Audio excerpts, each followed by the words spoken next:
राष्ट्रपति की इस पढ़ाई इस क्लास में। The role of a teacher after many years. I think I last taught in my class. In 1968, none of you were born at that time. Maybe your parents were not born. It was pretty long ago. I was a teacher in political science in a constituent college of Calcutta University.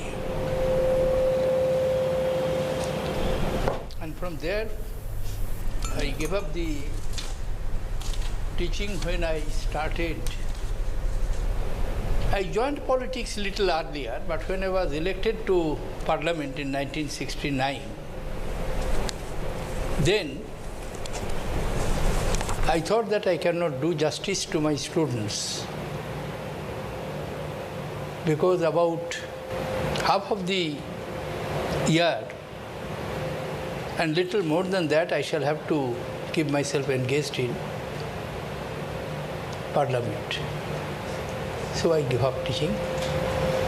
But I felt bad, I'm telling you very frankly.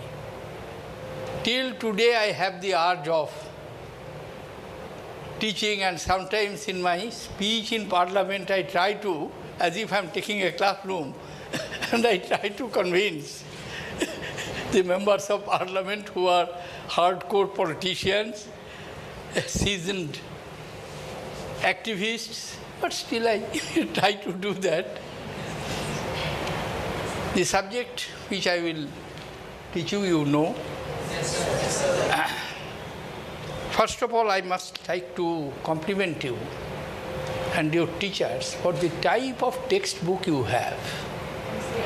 I have gone through it.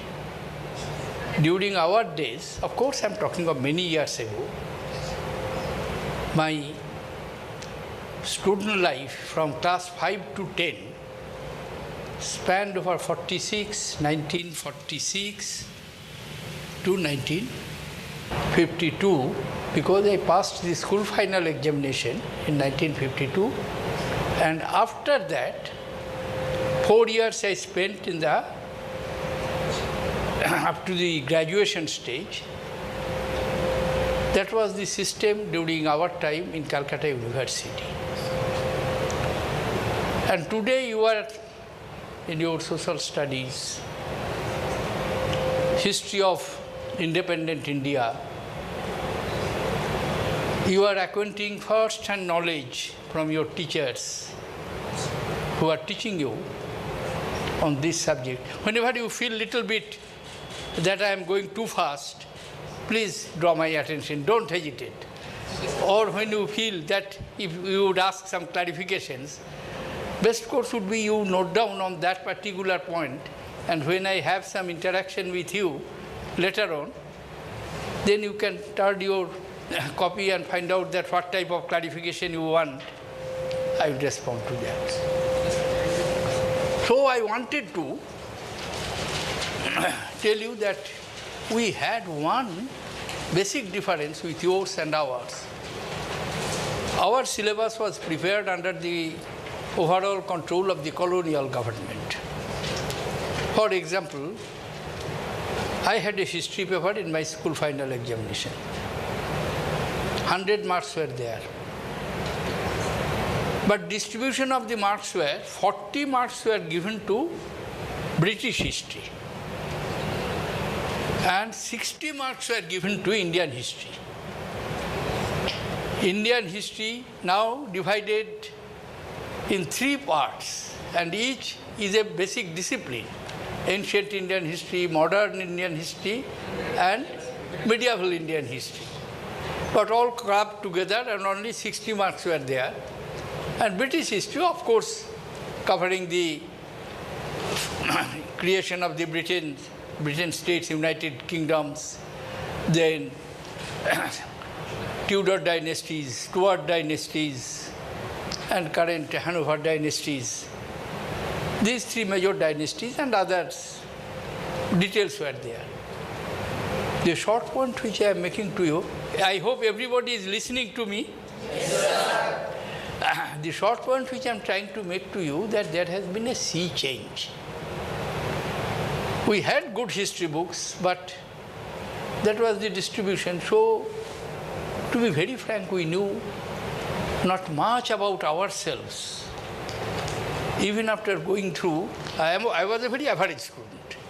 If not poor, if you can tell me poor also. I was not a very bright student. But I had to work very hard, because ours was an extremely poor, backward areas.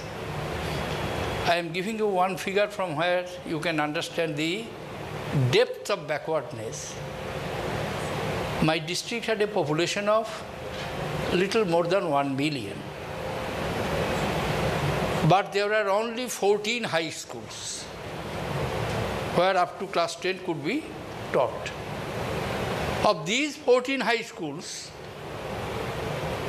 6 were located in district headquarters, district town, and subdivisional town, 2 subdivisional towns.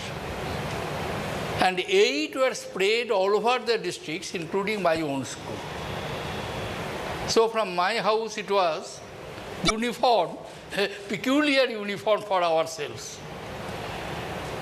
I used to tie a coarse towel around my waist, and in another coarse towel I wrapped up my pants, shirts and books and tied them on my head so that they are not spoiled by the water. Anyway, that was the... But one lesson, even at that time, I was a very naughty boy, and I used to give trouble to my mother almost endless. None of you are that naughty, I am sure. I was very naughty. Initially, for 3-4 years, I did not go to school. That is, of course, not high school, that was primary school. And I used to complain every day to my mother, oh, I cannot walk so much, 5 kilometers, no road. Then my mother used to ask me only one question, what would you do? What is your option? You must pass the school final. We are not rich enough to keep you in the hostel, and there was no hostel facilities also. But I promise you, she used to tell me, while laughing, that when you will go to the college, I will see that, I will tell your father to get you admitted in a college where you will have a nearest hostel. And in fact, she kept my promise. My intermediate 2 years and graduation 2 years, I stayed in a hostel just adjacent to my college, so that hardly I had to walk. The hostels had other difficulties. For instance, we used to read in the kerosene lamp. There was no electricity, even up to my graduation. Hardly there was any. So I got the admission, and then thereafter, that's the other stories we did it. Now we got independence in 1947, 15th August. Just few days back, we celebrated our 9th Independence Day. And we had Republic Day on 26 January 1950. The question may come that how is it? In 1947 we got independence. Why did we wait for 3 years? Because 3 years' time was taken to draft the Constitution. Constitution was drafted by a Constituent Assembly, which was also elected under the British law, not Indian law. Constitution was drafted by a Constituent Assembly consisting of 300 members. Of those 300 members, they were elected in a very complicated manner. But those 300 members worked very hard. And if you have seen the Parliament Hall, there is a central hall.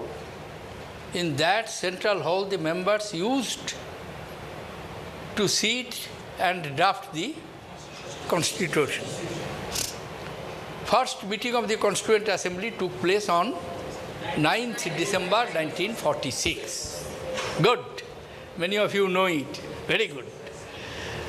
Then, on that day, the first job of the Constituent Assembly was to elect a President of the Constituent Assembly. And that meeting was presided over by a gentleman. His name is Mr. Sachidananda Singh. Good.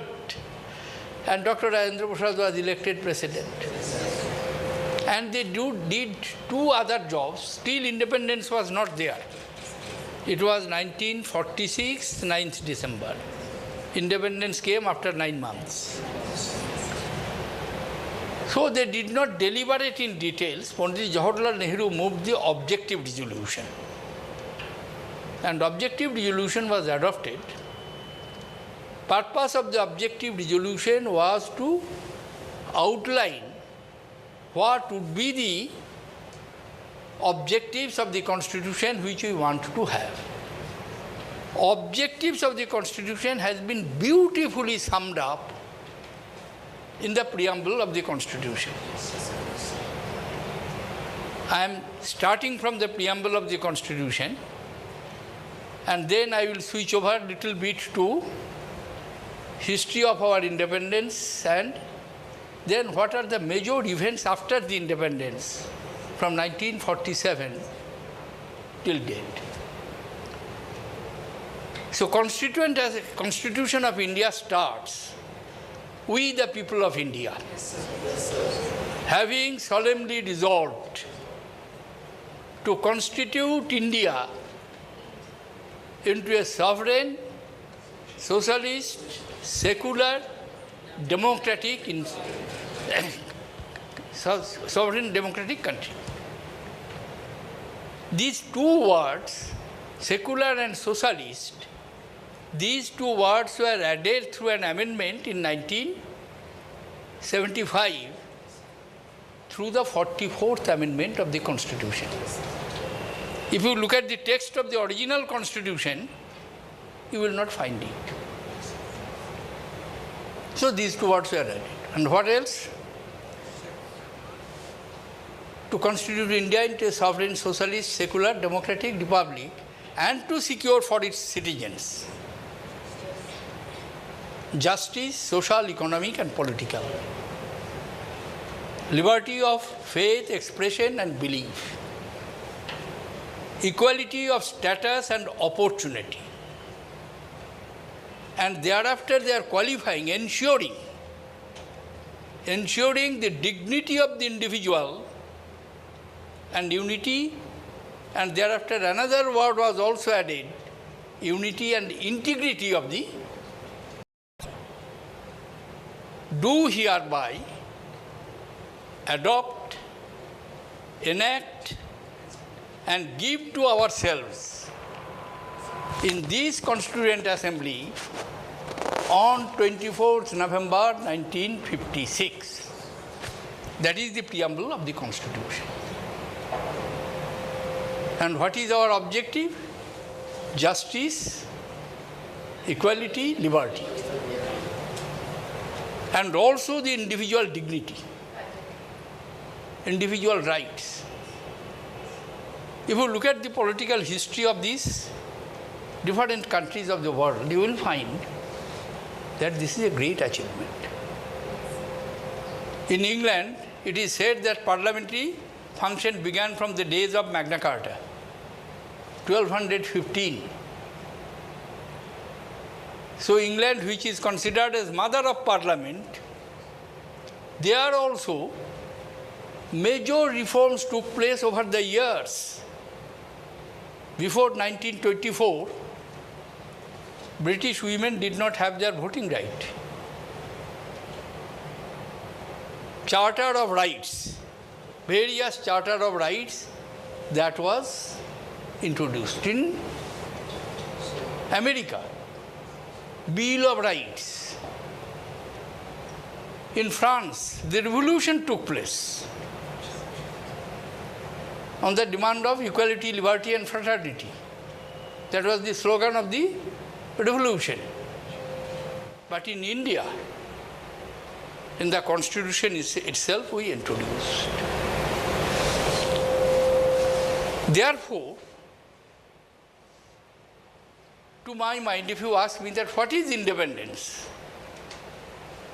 I will say that for the first time, through this constitution, we the Indian people had the right to make law for ourselves.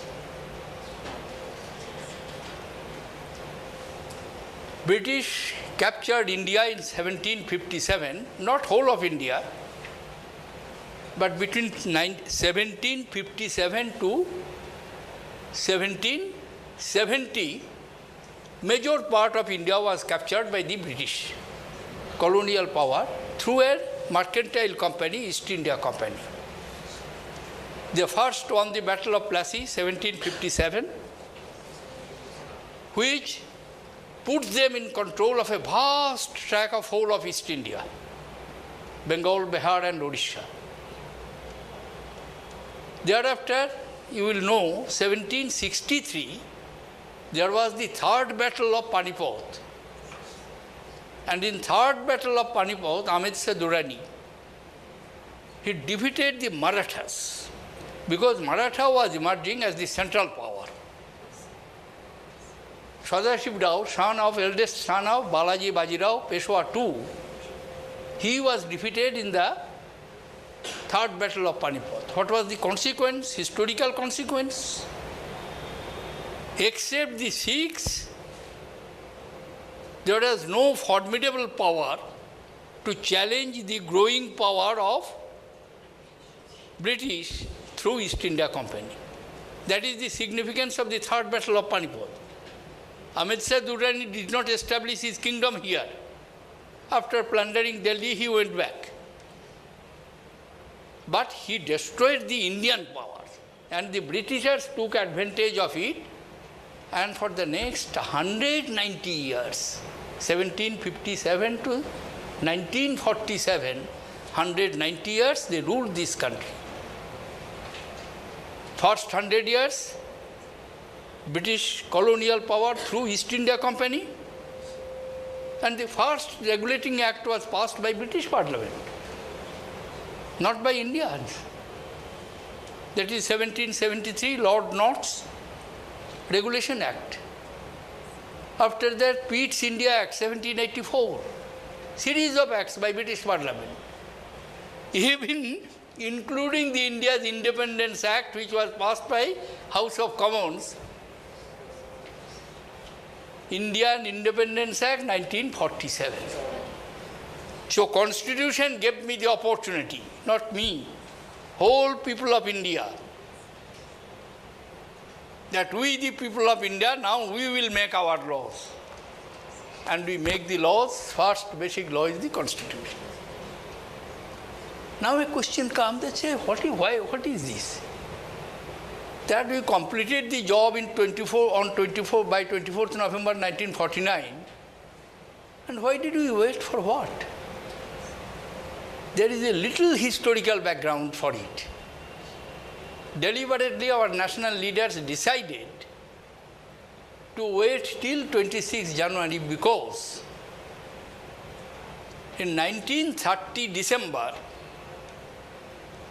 Pandit Jawaharlal Nehru, as the then Congress president in Lahore Congress, declared that our objective of the national movement is to obtain full freedom, Purn Swaraj. And he defined very beautifully, what is that Purn Swaraj? Freedom from political slavery, freedom from economic bondage, freedom from cultural stagnation. And Mahatma Gandhi, he declared that every year, all over India, on 26 January, we will unfurl. Then it was National Congress's flag, tricolored. And under that flag, we will take a pledge that till the country is free from the British rule, we will carry on our struggle relentlessly. That is the significance of 26 January. Actual independence came after 26 January 1947 August. So it was decided that let us wait for few months. But please remember, certain provisions of the Constitution were implemented immediately. One such provision was provisions relating to citizenship, provisions relating to the oath to the President, Article 60, Article 5, and many other articles. But it was decided that the rest of the articles would be implemented from 26 January 1950. Now, what has been the major developments of all these years? First, we drafted our constitution. We adopted parliamentary form of government. First general election took place, it took little longer time. From October 1951 to February 1952. This long period was taken for conducting the first general election. First general election in 1952, there were many skeptics. Even one of the personal friend of Pandit Jawaharlal Nehru, he was British Prime Minister Sir Anthony Eden. During the Second World War, he was British Foreign Minister. And after Churchill, in 1956, during the nationalization of Suez Canal, 54, he became the Prime Minister of England, Sir Anthony Eden. He was a personal friend of Nehru, because Nehru and he were both the products of Trinity College of Cambridge University. They were contemporary. So Nehru had the habit of writing to his friends. He was a prolific writer. So they were on correspondence, and Anthony Eden wrote a long letter to him that, look, you are all along a dreamer, a visionary, impractical, unrealistic. So your dream of introducing a parliamentary system of government will be frustrated. You will not succeed. That was his view in 1948, 49, 50. But after 52, same Sir Anthony Eden made an observation on another occasion that Indian Constitution is the most magnificent Magna Carta of socio-economic transformation of a vast multitude of people in a peaceful manner. That is an important milestone. Shut your eyes and think around you, around India. All of them became more or less independent at the same time. India 47, what is called Myanmar, then it was called Burma, 48, Indonesia, Sri Lanka, then it was known as Ceylon. Pakistan was created on the same day. Where is parliamentary democracy?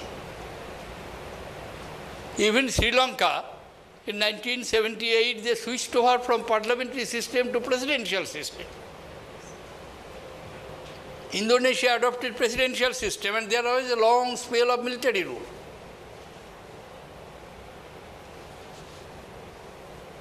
Therefore, the establishment of multi-party parliamentary democratic system is another major event in the post-independent India. 2014, there was an election. More than 55 crores people actually cast their votes to elect 543 Lok Sabha members from Cape Comorin to Ladakh.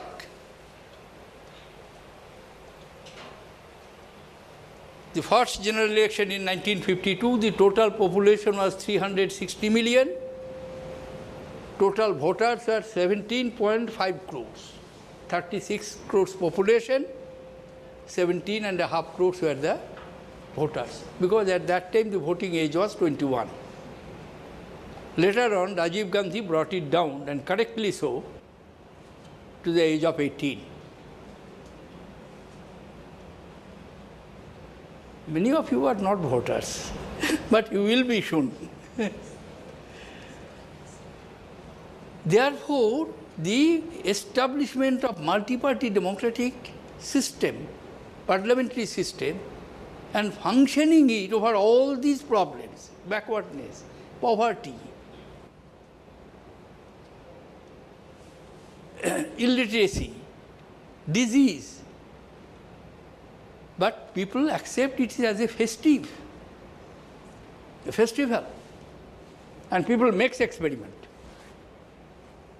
Various experiments they make by exercising their democratic right. Then another important milestone was, we were told that freedom is not merely political slavery, not mere the change of color of flag, not mere the change of the rulers from white-skinned district magistrate or district collector to brown-skinned or black-skinned district collectors, not like that. It was something more. It must attain freedom from political, economic bondage. How it could be achieved? At that time, there was a prevailing thought that state must intervene. Government must take initiative in the development.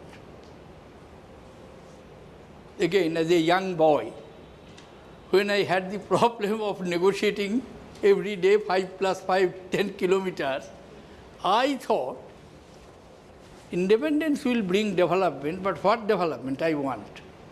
I want at least let there be a road.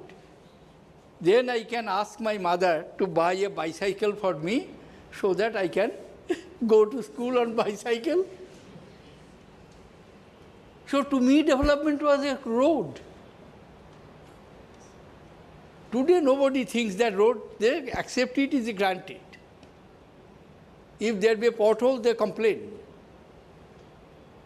It must be spacious, driving or running must be smooth. Electricity, it must today. Because we have laid the path of economic development. First we began through the planned economic development process. We have completed 12 5-year plans plus a number of annual plans. The annual plan means when you do not have adequate resources, poor country always will have resource problems. Therefore, then we have the annual plan. So between 5-year plans, from 1st April 1951 it began, and an organization was established by Pandit Nehru named Planning Commission. They used to draft the plan. Basic objective of plan was economists used to compute the resources available for a period of 5 years and how those resources will be utilized. They decided some parameters that these are required: education, health, food. When India became independent, total food production was 50 million tons, 50. We had to depend on imported food grains from America. Even America passed a law which is known as public law PL 240, where they used to give us food aid. So we had to depend heavily on import. Government decided that country must be self-sufficient in food production. You will be glad to know in 2012-13 the total grain production of India, wheat, rice and coarse grains taken together, are more than 265 million tons. So we have moved from 50 million tons to 265 million tons. Total steel production was less than 1 million tons in 1950. We established integrated steel plants. There were only 2 steel plants at private sector, TISCO and ISCO, Tata at Jamshedpur and ISCO, Indian Iron and Steel Company at Burnpur. And their combined production was about 1 million tons. And today, it is more than 87 million tons. Cement production was less than 3 million tons. And today it is more than 280 million tons. Even electricity generation, from 30 billion kilowatt, though we are having great shortage, acute shortage in electricity, but there had been phenomenal expansion. So the second issues were economic development in the post-independence. Thereafter,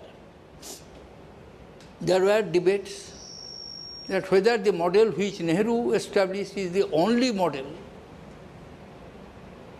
In 91, this debate was very sharp. I am explaining the history as I have seen it. Because I participated in parliamentary politics. In 1969, I was elected to Rajya Sabha first, and thereafter I continued to be members of Rajya Sabha. And 2004, 2009, I was elected twice to Lok Sabha. So I am not a great scholar. As I told, I am not a very bright student, average student, and average reader. But as I have seen how the things unfolded itself before my eyes, and I wondered at the marvel of Indian democracy. A village boy in 1946, wading waist deep water to reach his school, as I told you, with a strange uniform, wrapping one coat style at his waist and another tying on his head as a turban to protect his uniform, school dresses and books. Because of democracy, he could reach the Raisina hills. From flickering lamps in a village home in an obscure area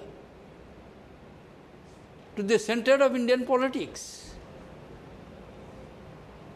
Contribution of democracy. As it brought Abraham Lincoln. He's a great man. I'm not making any comparison. Don't make that mistake. He is one of the great personalities of the world. But democracy gives opportunity to common people to fulfill its aspiration. And in post-independence India, we have nurtured that democracy. Sometimes people complain, and rightly so, that many other countries have made much faster economic progress. We have not been able to do. And they find fault with the policies. May be true, may not be true. But fact is that our progress is less. But at the same time, you shall have to keep in mind, even today, If I spend 1 rupee on development, 93 paisa of that 1 rupee come from my own savings, from my own resources.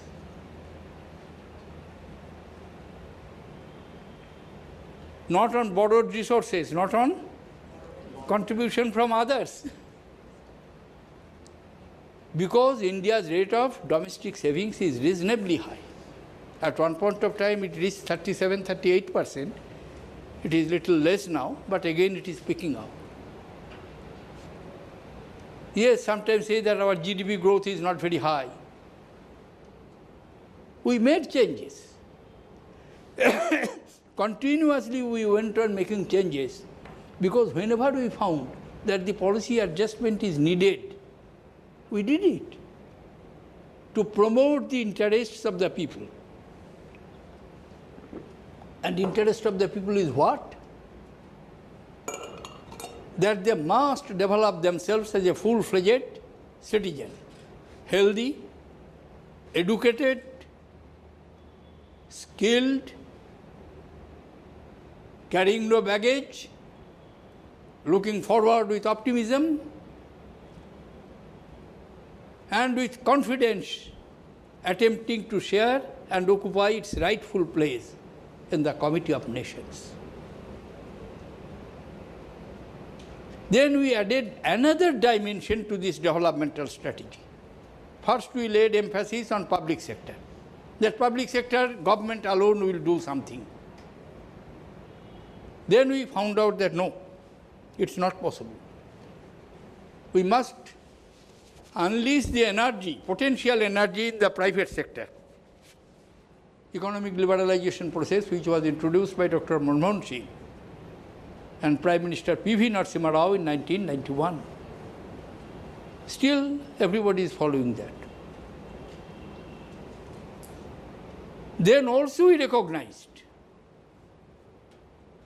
that not merely policy, how to effectively implement the policy. Job, limited way, not in a very wide way, we began National Rural Employment Guarantee Scheme, now named after Mahatma Gandhi National Rural Employment Guarantee Scheme. Minimum 100-day job to a rural person if he or she claims. It is not that we have achieved something very great, but it has ensured the minimum wage. Currently it is, after adjusting with the prices, it is about 130 rupees per day. That means what is the impact of it? I am giving you a simple example.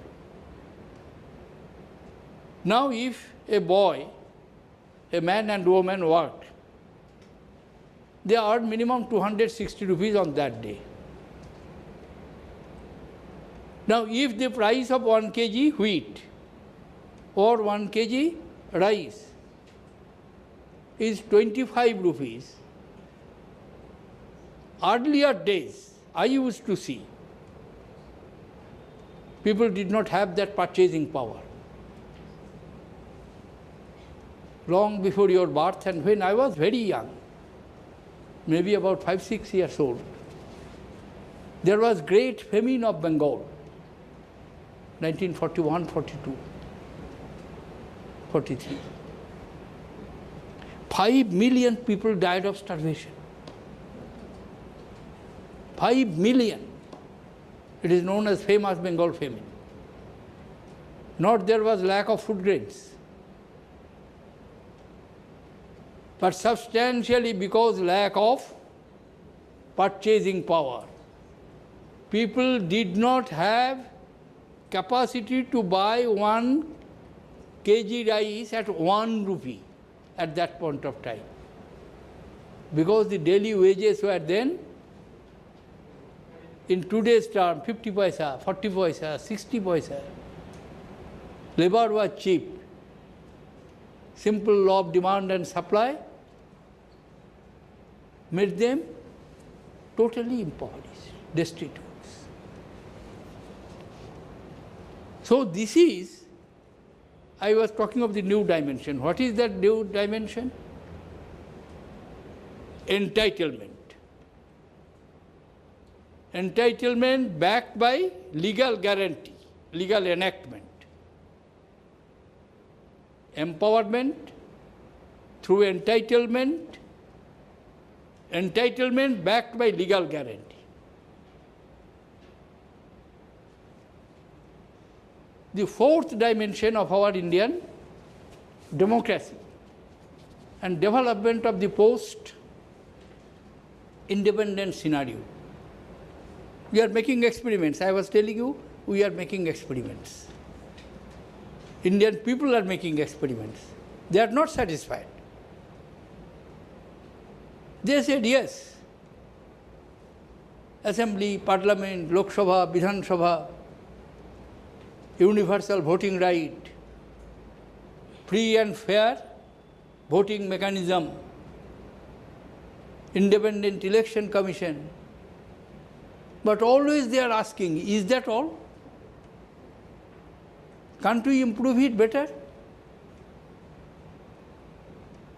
Can't we achieve more? So the powerful instruments which are developing as offshoots of this thinking are the civil societies, NGOs, various movements. I will give you a contemporary recent movement which was led by Mr. Anna Hazare. It was in 2010-11. I was minister in the government of India. I went, I think, for ADB meeting at Hanoi, Vietnam. There a foreign television asked me that, Mr. Minister, in your country, a gentleman called Mr. Anna Hazare is launching an agitation demanding a particular law. He wants a particular law which he have drafted, he and his colleagues have drafted, John Lokpal Bill. How would you react to it? You are heading the 5 ministerial team who are negotiating with Mr. Anna Hazare. Mr. Anna Hazare nominated 5 persons. He himself was there, a judge of, retired judge of Karnataka High Court was there, Justice Santosh Hegde. 2 eminent lawyers, one was former law minister, Mr. Shanti Bhushan, and his son Prashant Bhushan were there. And the 5th person was Mr. Arvind Kejriwal, who is the chief minister of Delhi now. And they demanded that the John Lokpal Bill, which we have drafted, you enact it. So I said that I welcome it. And as leader of the group of ministers, I am negotiating with him and his team to find out a solution. Because we do believe people have the right. If the people feel that MPs are not doing their jobs, government are not doing their jobs, the law which is required, they cannot simply sit idle and they have no way to express their views. Through media, print media, electronic media, and a very powerful mechanism you have noticing. You yourselves are using it. I am not accustomed to it. I do not use very frequently the social media. But Twitter, Facebook, these are powerful instruments, mechanism of conveying opinion, carrying opinion, creating public opinion. All these are the offshoots and the outcome of proper, healthy, democratic development. And that is the contribution of Indian democratic system. The fifth point on which I want to emphasize, I'm sorry, I'm taking little longer time than I intended to have. If any one of you feel little bored, you are free to tell me that Mr. Mukherjee, you can stop it. I am no longer president or minister. I am just your Mukherjee sir. I do not know how do you call your teacher. We used to call them in a very peculiar way. Sometimes we used to tell his first name and then add the word sir. So you can, I'll be happy if you call me Mukherjee sir. So what I was going to tell you, that now our constitution has a beautiful document. Enormous flexibility is there. Major amendments have taken place. And various organs, three important organs: legislative, executive, and judicial. And fourth organ I am talking of, civil society, including media, NGOs, and powerful public opinion which are being created. So how to run this system smoothly? Change is constantly needed. Change is virtue of democracy. If some of you have read a beautiful poetry of Browning in his famous poem Patriot, a patriot,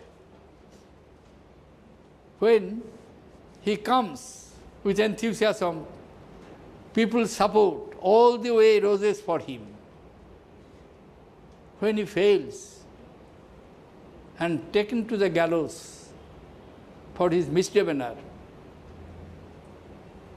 he observed people were ridiculing him, no question of welcome, insulting him, hurling abuses towards him. And he spoke within himself, "Thus I came, thus I go." So that is essential part of democracy. But we shall have to keep the system moving on if we can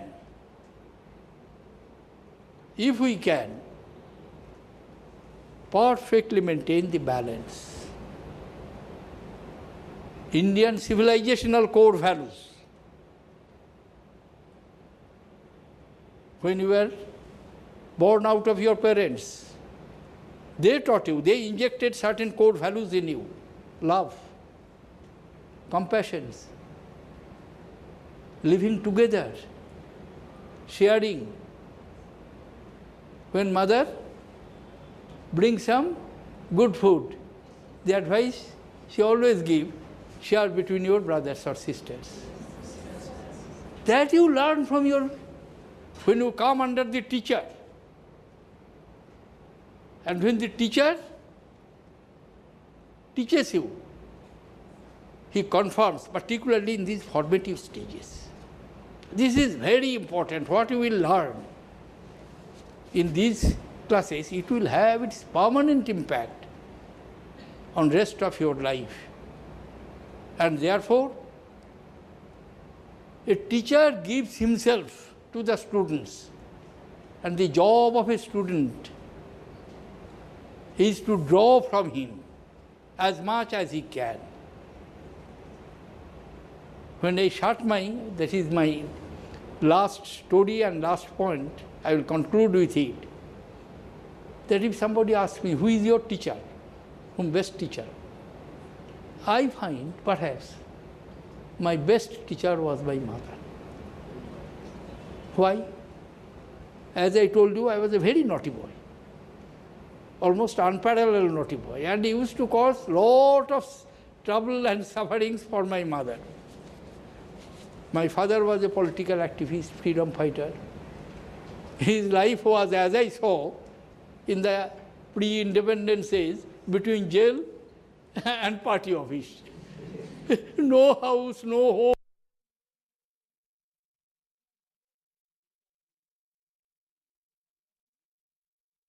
And at that time, after I was reasonably grown up, then my other sisters came. But at that time there was one elder sister and two elder brothers, and I was the fourth one. So every day I used to cause a lot of trouble for her, all sorts of mischiefs, doing all sorts of offensive, not doable things. And at night when I come, I will get a good deal of thrashing from her. But after that, she will curse me. Then she will fondle me, tell me that why do you do these things. Anyway, you tell me, what have you done after you left home in the early morning and when you have come back near sunset? What have you done? I had to tell her chronologically 1, 2, 3, 4, every event. And if there is any mistake, she will point out. Because she keeps an watch, a small village, and how far I can go, 1 kilometer, 2 kilometers. I used to go with the cowboys, with their cow herds, and whole day played. But the moment sun appears to set, I was mortally afraid of darkness, though I was a village boy.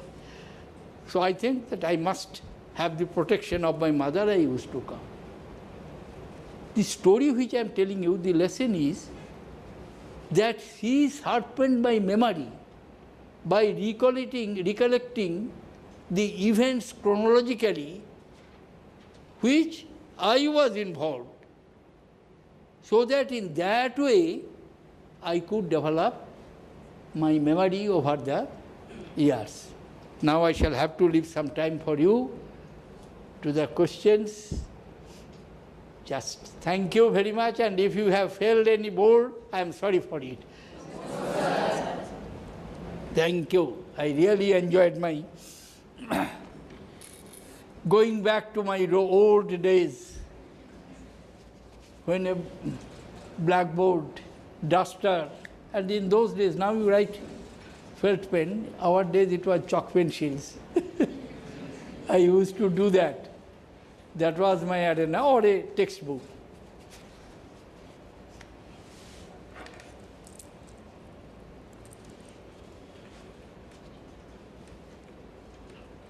Shoot up some questions. Why feel you shy? Yes, get up. Microphone dijiye. Sir, I love music, but my parents say you will not get a good job if you do not study. Sir, is this true? Just please repeat it. I was a little unmindful. Sir, I love music and poetry, but my parents say you will not get a good job if you do not study. Sir, is this true?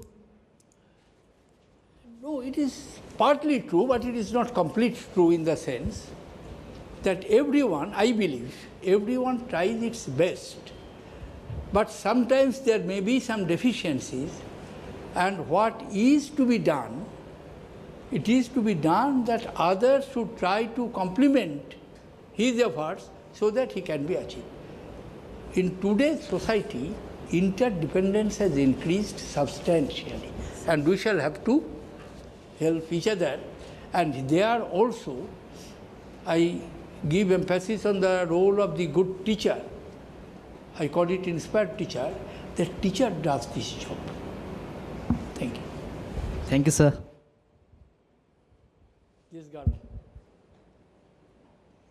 Sir, may I know to whom you want to give the credit for what you are today? To whom you want to give the credit for what you are today? To whom? You want to give the credit for what you are today. I must tell you that my mother is primarily responsible. Thereafter, my teachers. One of them still I remember today was an excellent orator. He was teacher in English, principal of my college. I had no interest in Shakespeare. But he was a good teacher. Please have your seat. Good teacher in Shakespeare, and Macbeth was in our days syllabus, there was two, one tragedy, one comedy of Shakespeare's were compulsory up to the graduation. So our syllabus was Julius Caesar, Tempest as a comedy and Julius Caesar as tragedy. And when he taught Julius Caesar, he actually played like Brutus or Antony or Caesar, and he created such a huge interest in me that thereafter, not only in the syllabus, I think in a year or two, I completed at least half of the Shakespearean works. So teachers, history teacher, my curiosity about contemporarity was created by my history teachers. So he is taking a class of, say, on Akbar. Then suddenly he will look at me and ask me, hello, who was the king of Spain at that time? Who was king or queen of England? Who was king or queen of France? So immediately we will start working on that. So this comparison, whatever subject it was taken it up, he will like to bring parallel and draw some inferences from there. Yes? One. These 5, I think it will be adequate. As we know that our constitution is completed in 26 November 1949, but it fully comes in power 26 January 1950. In that between gap period, only 16 articles are taken from it. Which type of 16 articles taken to run the government in that gap period? Just what is he? 49?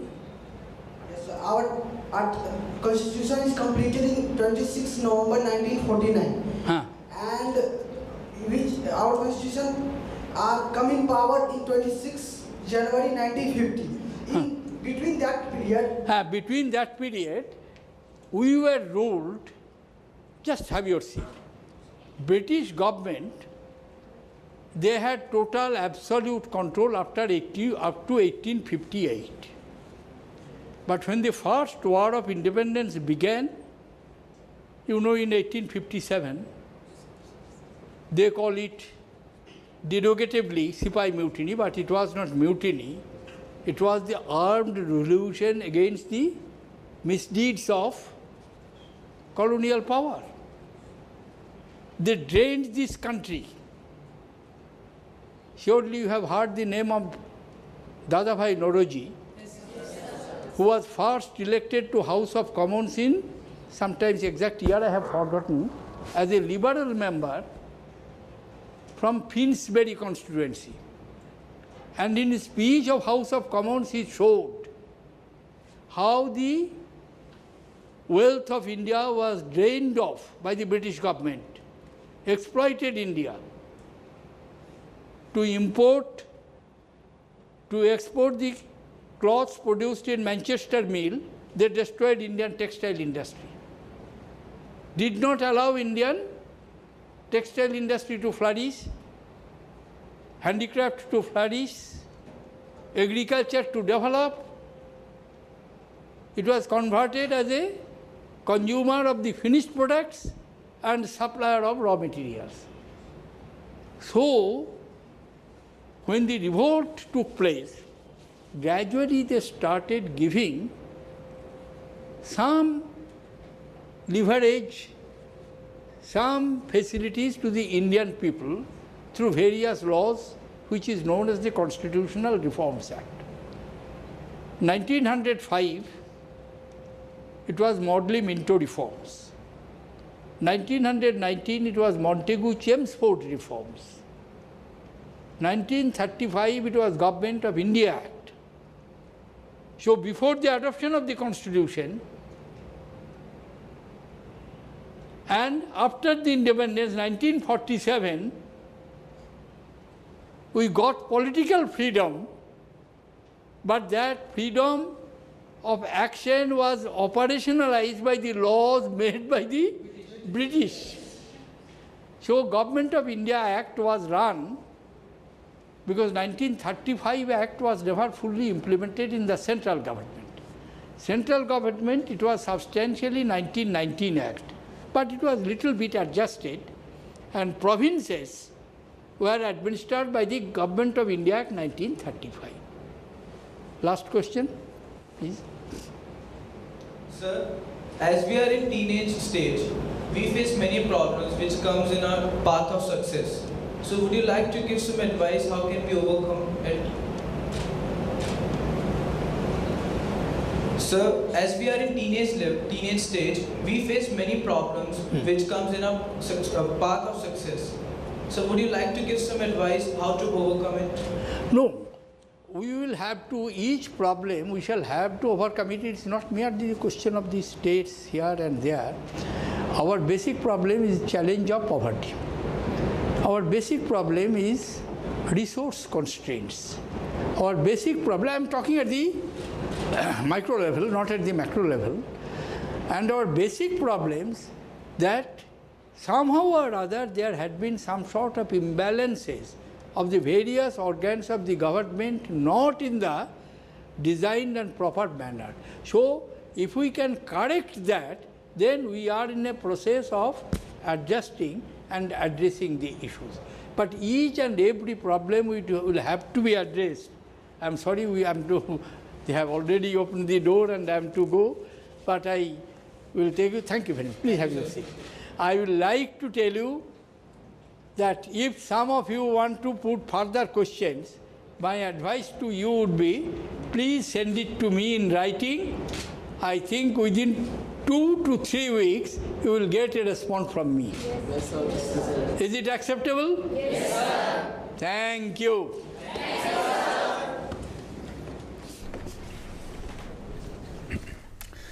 अभी आप